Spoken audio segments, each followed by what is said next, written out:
Okay, so what happens when you mix, like, an ancient sacred artifact with a modern-day intelligence agency like the CIA? I mean, think about it. Yeah, an interesting mix. It really is.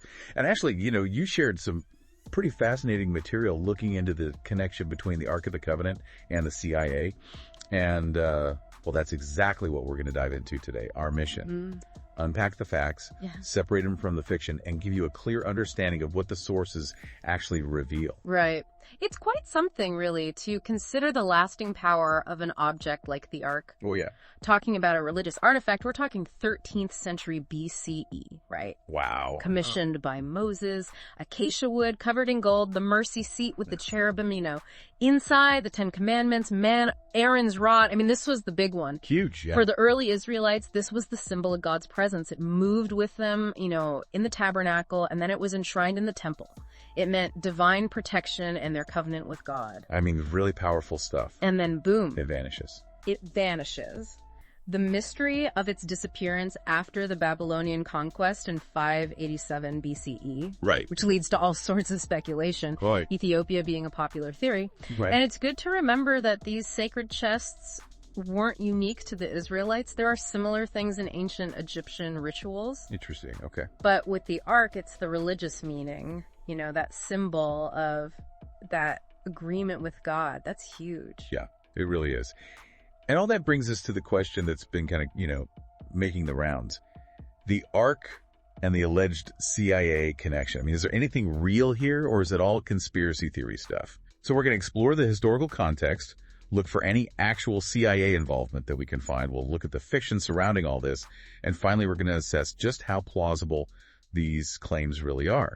So where do we even start with all this? Well, let's jump right into those theories. Okay, let's do it. Harry Moscoff. All right. As reported by Mother Jones, he claims that the CIA is watching his work on the Ark. And he says they're even messing with digs, archaeological digs. Wow. Trying to influence stuff related to Israel's territorial claims. Oh, geopolitical stuff. Yeah. And Mike Huckabee has said he thinks there's something to this. But the thing is, there's no real evidence to back it up. It's all just his claims. Right. Unsubstantiated. Exactly. No official sources backing him up. And when we look at the CIA's own records, right, stuff they've declassified, it's pretty interesting. A search for Ark of the Covenant, and get this, even Holy Grail or the body of Jesus turned up nothing. Wow. Zero. Now, the sources do point out this doesn't totally rule out past interest, right? Right. But there's definitely no official record of it. Yeah, and that's what's so interesting. But there is one place where a link pops up. It's unexpected, though. Okay.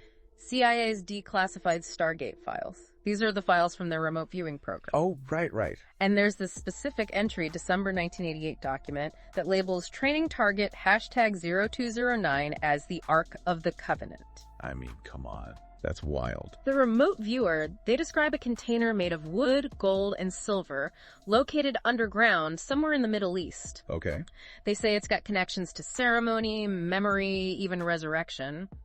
And it's being guarded, seemingly, by some entities. I mean, this is sounding like Raiders of the Lost Ark stuff here. But if I'm remembering right, and I think I am, the key detail is this was all just a training exercise. You got it. It was about improving those remote viewing skills, not actually going and finding the Ark. Right? Precisely. And the whole idea of remote viewing being useful for, real intelligence gathering has always been debated. It's pretty controversial. Very much so. And this then makes us look at other stories, right? Like what David Morehouse says in his book, Psychic Warrior. Oh, yeah. He claims to have remotely viewed the Ark's burial place, and a review in Publishers Weekly even suggested that some of his quote-unquote trips might not be totally legit.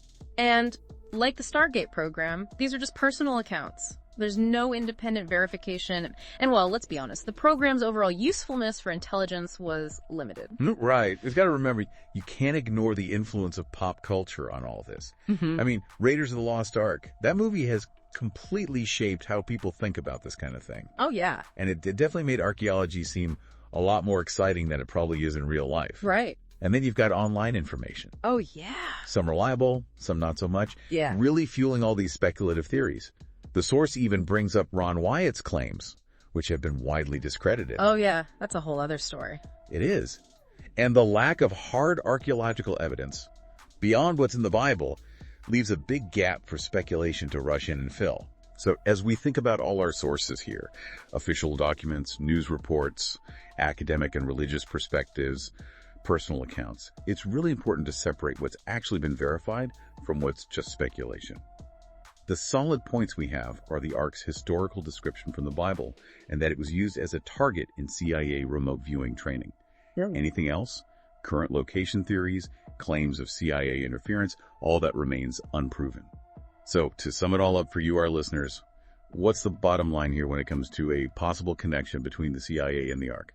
Yeah, so when we put all of this together, how believable is a direct operational link between the CIA and the Ark? I mean, the remote viewing was for training purposes, and there's nothing in the official records to show that they actively searched for the Ark. The reason this topic keeps coming up is probably because the Ark is so mysterious. And people are just fascinated by the idea of intelligence agencies working in secret. Plus, there's the allure of conspiracy theories and, let's face it, the exciting stories we see in movies and TV shows. Exactly. So while the Ark of the Covenant is definitely an important part of history and religion, and the CIA did use it in their training exercises, there's no real evidence that they're actively looking for it. It's popular because it's such a mystery, and because it's been portrayed in such interesting ways in our culture. And on that note, here's something for you, the listeners, to think about. Considering how powerful this ancient story is, and how fascinated we are by secrets and hidden knowledge, what other historical or mythical objects might spark our imagination and lead to similar connections, maybe real, maybe not, with modern institutions? Something to think about. It is. Yeah. Thanks for listening. Yeah, thanks for having me.